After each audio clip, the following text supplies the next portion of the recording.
नमस्कार, आप देख रहे हैं अमिटी टीवी और मैं हूं आपके साथ उजाली पांडे। आज हमारे बीच मौजूद है बिहार के उद्योग मंत्री श्री समीर कुमार महासेठ। वर्तमान में 16 अगस्त 2022 से सर बिहार कैबिनेट मंत्री के रूप में कार्यरत है। इससे पहले वह मधुबनी निर्वाचन क्षेत्र से बिहार विधानसभा के सदस्य भी रह चुके हैं। सदस्यता के साथ साथ मत्स्य पालन विभाग ICAR के निदेशक, बाल श्रमिक आयोग के सदस्य, राज्य स्तरीय सतर्कता निगरानी के सदस्य, रेड क्रॉस सोसाइटी बिहार और अन्य कई पदों पर रहकर बिहार को अपनी सेवाएं प्रदान की है। सबसे पहले सर आपका बहुत बहुत स्वागत है एमिटी यूनिवर्सिटी पटना में। चलिए, बहुत बहुत धन्यवाद। सर, मेरा पहला सवाल है कि बिहार में औद्योगिक विकास को बढ़ावा देने के लिए सरकार काफी काम कर रही है। इसमें आपकी एक अहम भूमिका आप निभा रहे हैं। तो आगे सरकार और क्या ऐसी योजना बनाएगी जिससे इंडस्ट्रियल ग्रोथ हो सके? देखा जाए, पूरे बिहार में 38 जिले हैं, लगभग 13 से 14 करोड़ की आबादी है। और जो पहले बिहार में हम समझते हैं कि मेडिकल कॉलेजेस बहुत कम थे, इंजीनियरिंग कॉलेज कम थे, और आप देख रहे होंगे कि जो पहले का, अगर हर एक जिला में आप पहले से ज़्यादा अब जाएंगे तो हर एक जगह मेडिकल कॉलेज दिखेगा, इंजीनियरिंग कॉलेज दिखेगा, ITI दिखेगा। मतलब साल में 10,000 स्किल इन इंस्टीट्यूशन से, डायरेक्ट सरकार के इंस्टीट्यूशन से निकल रहा है, जो पहले नहीं था।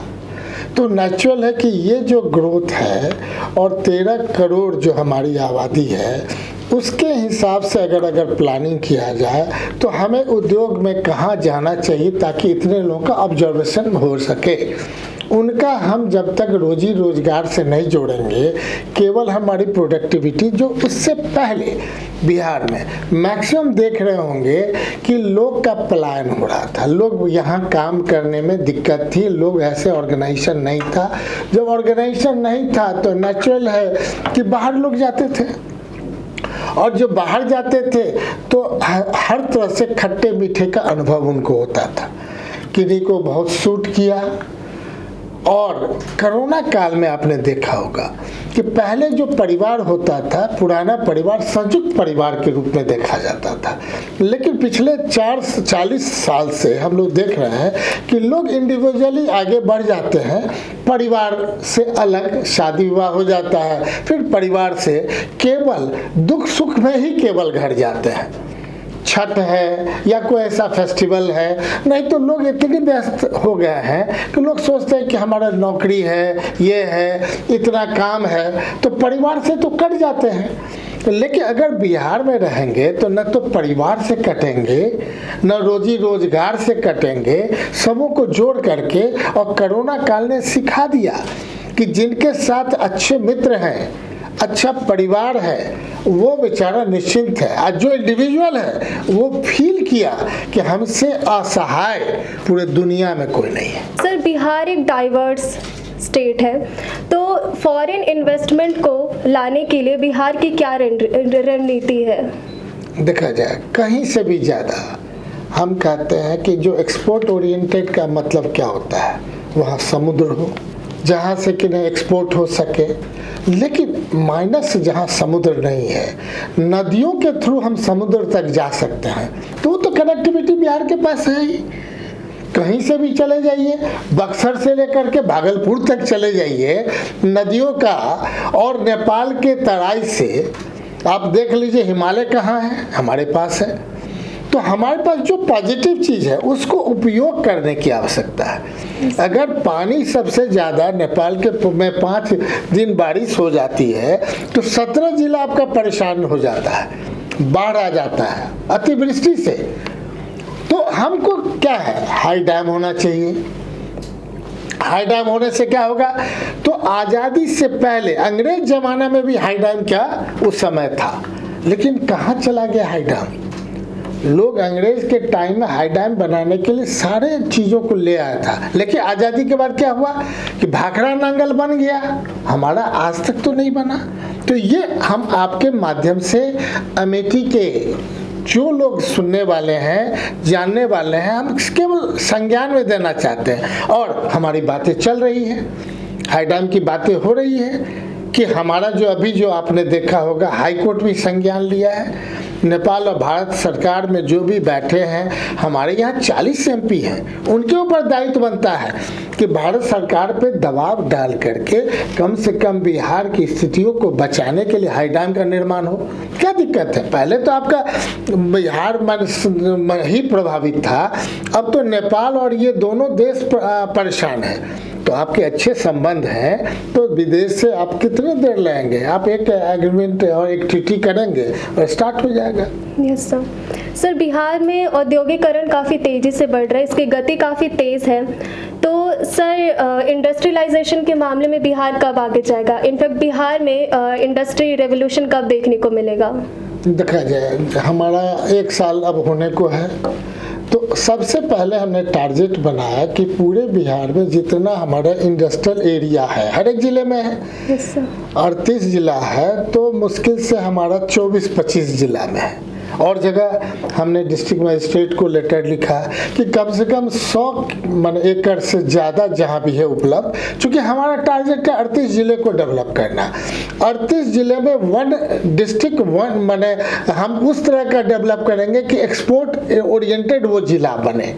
तो नेचुरल है कि इंफ्रास्ट्रक्चर के लिए सबसे बहुत आवश्यक है कि कहीं आप जाते हैं, आप कहीं इंस्टीट्यूट में जाते हैं तो हम लोगों का बात विचार व्यवहार किस तरह का है, और जो कनेक्टिविटी टू द अंतिम गोल है उसको टारगेट में पाने के लिए कितने समय में आप कर सकते हैं। अगर पढ़ाई है 4 साल का या 7 साल का, तो 7 साल के बाद अचीवमेंट क्या होगा, घर को क्या सेटिस्फैक्शन देंगे, आप जो इतना पैसा लगाए पढ़ाई पर तो घर को भी क्या रिटर्न देंगे, ये मन में है। और वो अगर देते हैं तो एक छोटा सा कहावत है, total expectations minus realisation equal to frustration.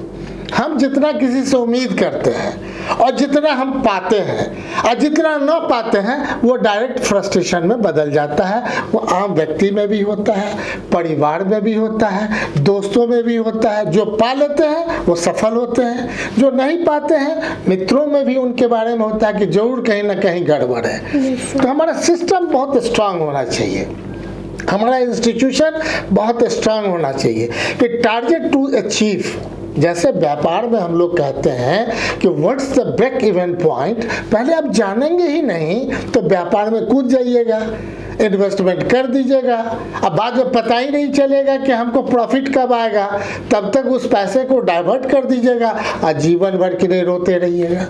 तो पहला है कि यू शुड नो कि हमारा ब्रेक इवन पॉइंट क्या है, देन आफ्टर उतना इन्वेस्टमेंट करेंगे और तब जो प्रॉफिट होगा अगर उसको अगर हम अपने उपयोग में लाते हैं, खाते हैं, पीते हैं, खर्चा करते हैं, तब तो यूनिट प्रॉफिट में रहेगा।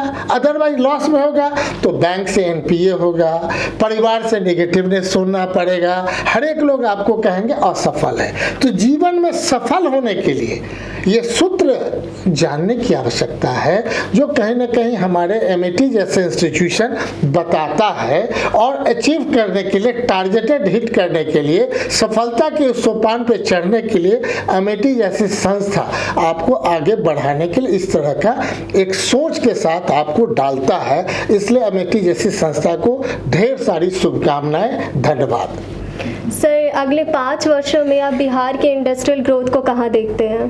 देखा जाए, आज़ादी के बाद आज तक जो पिछला, जब तक हमने ओथ लिया 16 अगस्त 22 में, अब ये 23 चल रहा है, लास्ट 16 अगस्त 1 साल होगा।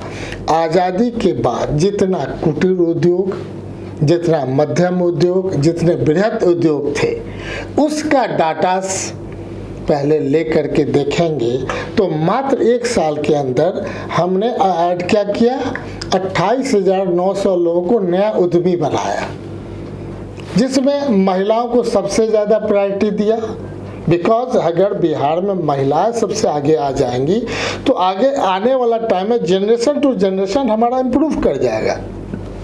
10 लाख अगर हम दे रहे हैं तो 5 लाख उन्हें लौटाना ही नहीं है, और 5 लाख पर 1 नया पैसा इंटरेस्ट नहीं देना है। तो जो व्यापार में आप आएंगे, जो इंडस्ट्रीज में आएंगे, कुटीर उद्योग में, और बैंक से 3 बार हर एक जिले में 38 जिले में हमारी बैठक हो चुकी है कि 10 लाख से ज़्यादा जितनी आवश्यकता आपको होगी तो वहाँ से बैंक सपोर्टिव सिस्टम रहेगा। मतलब जो हमने कहा ब्रेक इवन पॉइंट भी आप जान जाएंगे, उसके आधार पे बैंक भी आपको असिस्ट करेगी। तो ऐसे मान लीजिए कोई जिला, बिहार में 38 जिला है, तो 38 जिला में पहले 50 भी उद्योग पिछले 10 साल में नहीं खुले। अब कहीं भी 1 साल के अंदर अगर 300 से लेकर के 700 तक उद्योग खुल गए किसी जिला में और 38 जिला में खुल गए, तो नेचुरल है कि ये जो बेसिक थ्योरी है कि नीचे से लेवल से अगर हम अपलिफ्ट कर देते हैं, और महिलाओं तो छोड़ दीजिए, अल्पसंख्यक है, युवा है, सबके साथ साथ दिव्यांग को भी हमने जोड़ा है। पूरे देश में बिहार इकलौता जगह है जहां दिव्यांग को भी जोड़ दिया कि जितना परसेंटेज दिव्यांग है, अगर एक परिवार में 5 लोग हैं, अगर उनको और 15% ज्यादा दिया, 10 लाख के अलावा जितना बेसिक हम दे रहे हैं उससे 15% ज्यादा दे रहे हैं, ताकि 11,50,000 से उनको मदद कर रहे हैं, ताकि मुझे पता है कि दिव्यांग परिवार पूरा लग जाएगा। क्योंकि आज तक तो दिव्यांग था, इसलिए समाज में वो डायरेक्ट नहीं आ रहे थे, और दिव्यांगता के बाद हम जब उनको रिकॉग्नाइज करके उद्योग से, चूंकि ये उपभोक्ता का बिहार है, हमारा टारगेट है कि उत्पादकता का बिहार बनाना है, तो हम वैसे क्षेत्र तक टच कर रहे हैं जिन्हें कोई आज तक नहीं देखा है। उद्योग विभाग उनको चिन्हित करके आगे बढ़ा रही है, ताकि हर एक जगह, हर एक जिला में जो इंगित करते थे कि ये दिव्यांग परिवार है और वो दिव्यांग परिवार व्यापार में, उद्योग में आगे बढ़ जाएगा, तो दूसरे के लिए इंस्पायर्ड होगा कि जब वो बढ़ सकता है तो तुम क्यों नहीं बढ़ सकते हो। इस तरह का सोच बना करके हम लोग चले हैं और सफलता मिली है। और कहीं भी पूरे बिहार में जिले में जाएंगे तो आपको नजर आएगा कि ऐसे लोग काम कर रहे हैं। Yes sir. सर, इस मंच के माध्यम से आप बिहार के युवाओं को क्या संदेश देना चाहेंगे? हम तो यही कहेंगे, labour hard, world is yours. आप बड़ा बढ़िया आजकल है कि अगर आप में हिम्मत है, जज्बा है और एक अच्छे नागरिक बन करके बिहार में हम हैं, तो इतना ही कहेंगे कि देश तभी बढ़ेगा जब बिहार बढ़ेगा। पहले टाइम में जितना देश बढ़ गया, अब देश को बढ़ाएगा बिहार ही बढ़ाएगा, और बिहार के युवा वर्ग ही बढ़ाएंगे। इसलिए अब पूरे देश का टारगेट है कि बिहार जो बिहार है, पूरे देश में युवा बिहार है। सबसे ज़्यादा हाईएस्ट पे आप कैलकुलेट करेंगे तो युवा शक्ति सबसे ज़्यादा बिहार में है, जो देश के हिसाब से सबसे ज़्यादा है। प्रथम अगर ये स्टेट आएगा तो बिहार आएगा, और इसी पर ये पूरा केंद्र है कि अगर हमारा युवा शक्ति एक बार देश दुनिया में चले जाएंगे, बढ़िया कर लेंगे, तो बिहार भी आगे बढ़ेगा और बिहार के साथ साथ देश भी आगे बढ़ेगा। Yes sir. सर, एक आखिरी सवाल कि एमिटी यूनिवर्सिटी पटना में आकर आपको कैसा लगा? निश्चित तौर पे इस संस्थान में आकर के हमें बहुत खुशी हुई, और जिन चीज़ों का हमारे कुलपति महोदय ने जिस ढंग से चीज़ों को रख दिया, मुझे बहुत खुशी है कि आगे चल करके इनका जो अभी तो पूरे देश में 2 लाख लोगों को आगे बढ़ाने में सक्षमता के साथ बढ़ा रहे हैं, बिहार में 1500 लोगों का यूथ को, युवा को एजुकेट करके आगे बढ़ा रहे हैं। निश्चित तौर पे मेरा आग्रह होगा कि 1500 से इसे बढ़ा करके कैसे बढ़ावें, इसकी प्लानिंग करें। कैसे पटना के अलावा कम से कम बिहार में 3 और कोई क्षेत्र चुने, ताकि एक तो पटना हुआ, पूरे बिहार का सर्वांगीण विकास के लिए 3 क्षेत्र को और चुनना चाहिए, ताकि 15 चौके 60, कम से कम जो हमारा 10,000 कैटर कर रहे हैं, कम से कम 50% से एबव अमेठी का योगदान रहे, ताकि देश स्तर पर अमेठी का बिहार को बढ़ाने के लिए, चूंकि मेरा मानना है जहां लखनऊ है, जहां अमेठी माने यूपी का जहां पर संस्थान है, नोएडा है, उससे कम मूल्य पे जब हमारे बच्चे, हमारे परिवार के बच्चे यहाँ पढ़ रहे हैं, तो टारगेटेड जो इनका अचीवमेंट है कि हम अगर किसी बच्चे का कहें कि जो फीस स्ट्रक्चर लेते हैं और उसको यहाँ से पास आउट होने के बाद उसका हम रिटर्न उस ढंग से करने का प्रयास करते हैं बाय वे ऑफ, अरे गुण तो आप में है, मेरिट तो आप में है, आप एमएटी का नाम आगे बढ़ाएंगे। एमएटी आप में उन गुणों को दे रही है जिससे आप अपने परिवार में जो आपने यहाँ इन्वेस्टमेंट किया उससे जल्द से जल्द इन्वेस्टमेंट रिटर्न कर देंगे, जो हमने पहले ही कहा था ब्रेक इवन पॉइंट।